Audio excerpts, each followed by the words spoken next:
Alright guys, Michael Kincaid, thanks for stopping by and checking out the channel. But today, boom, check it out, we get the Spark. And why are we in the camper? Because I just want to do a video of one of the advantages of the Spark due to its size, and that is indoor flying. So what better place other than a camper? I mean, this is less than 200 square feet, so it doesn't get much smaller than this. So we'll go ahead and fire up the Spark. Now the cool thing is, what we can do is put this in tripod mode. Let me go ahead and get the backstory on the Mavic, comparing it to the Mavic.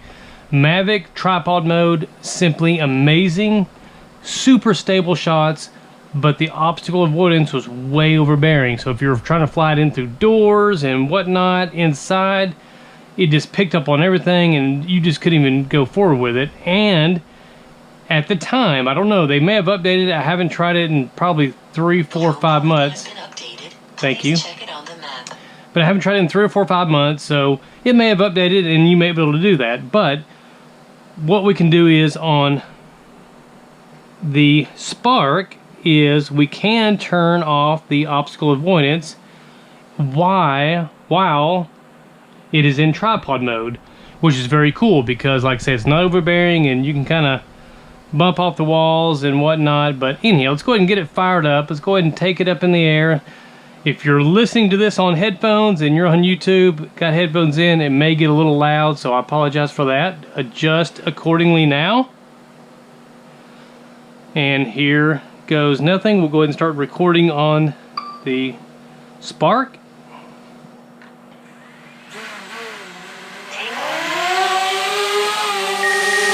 Alright.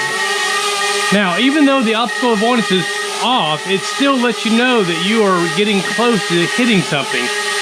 So, having said that, we'll go ahead and hit our intelligent flight modes. We'll go ahead and hit our tripod mode.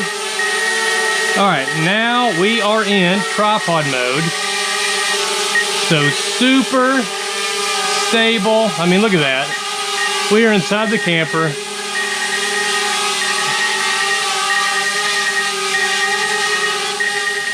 We can go ahead and turn this, go ahead and turn it around inside there.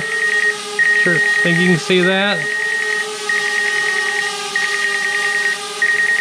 So that's inside the bedroom. It is facing towards the wall. So we'll go ahead and fly towards, there's the door over that way. So we'll go ahead and fly over that way a little bit.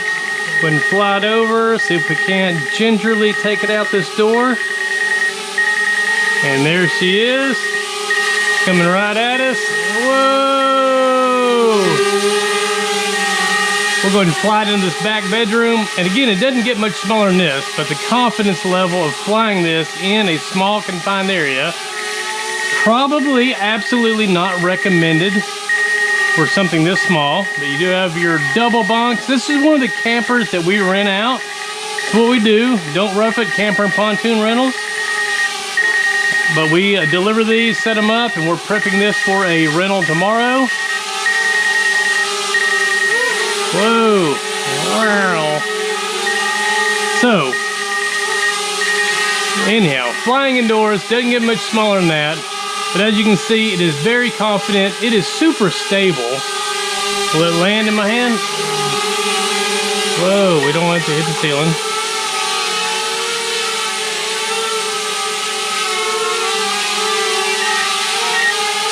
And it is actually out of tripod mode right now. So the rates on the sticks, here, let me go ahead and turn this around. Now one thing, I've taken it out of tripod mode because the rates in regular GPS mode without it being in sport mode are pretty slow, pretty sluggish, which is great for indoor flying, which I kind of like.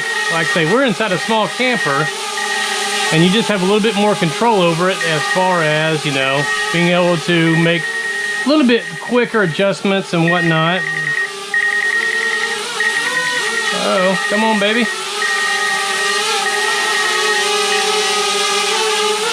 But if you're not confident in your flying skills, you can.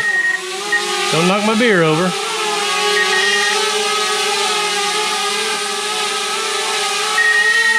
But again, that's regular GPS mode. We can hit our button here. Boom, hit tripod mode. Boom. And you can see that will absolutely, it's full forward, that's backwards. And you can see when we turn it, really slow. So it does make for a little bit more controlled flying, but again, the stick rates in regular GPS mode without tripod mode are pretty darn. So we'll go in the bedroom here. I mean, I got it wide open trying to turn it, and it's barely turning.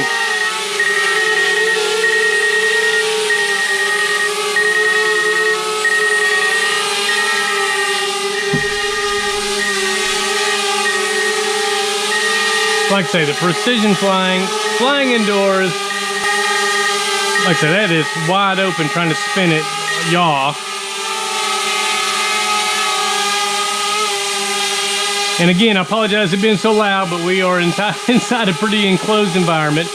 But, you know, the options on that, you know, if you are, you know, this whole thing is about just capturing some really cool footage and just getting a storytelling. Storytelling is so big. You've seen it on Instagram, you've seen it on Facebook, you've seen it on Snapchat. So being able to tell the story, get those shots, that's what the Spark's all about. You know, a lot of people complain that it doesn't shoot in 4K, but let's face it, you are probably not watching this video.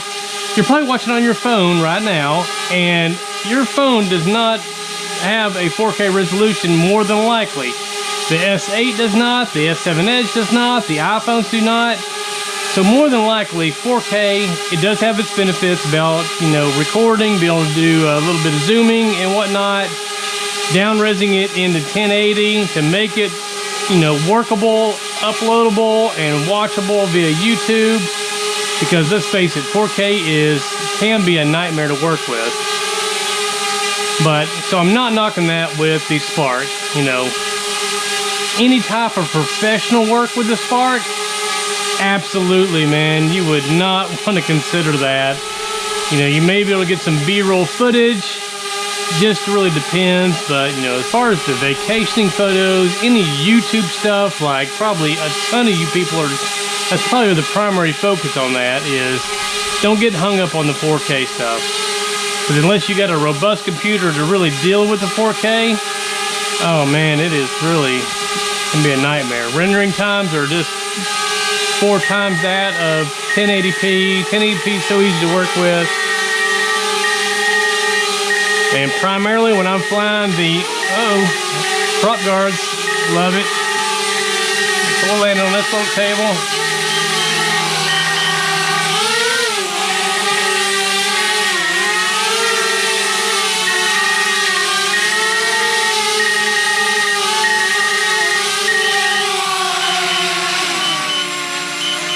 Easy, little fella. Easy. But there you have it. Flying the Spark indoors in a very confined environment. Very easy to do, especially with the prop guards. Hope you guys got the Fly More package. Flying with the, you know, my first impression, or my impressions with the controller is about the only, really the only way to go with the Spark. Just simply because flying it from your phone reminds me of a Parrot Bebop, and those are days I don't want to go back to. So anyhow, guys, thanks for stopping by and checking out this video. There's going to be a lot more unique testing on stuff you guys I think want to see. I have got the dongle, such a funny word, but I've got the dongle that we are going to actually hardwire into the controller. You may have seen my flight where we got touch 6,000 feet. So we're going to try to get that back out with the wire on there. Alright, we know low battery warning. We got you. But we're going to go ahead and tether it with the dongle, with the wire directly into, see if we can get a touch more distance out of it, out of this little Spark. So again, guys, amazing little drone. You guys won't be disappointed. If you want to buy it, spend the extra 200 bucks. I know you're looking at a little bit more money on that, and you start pushing the price point up there, but this is one amazing drone. You won't be disappointed. Thanks for stopping by and watching this video. Thanks for the love on the channel. Hit that subscribe button if you haven't already, and we will see you in the next video.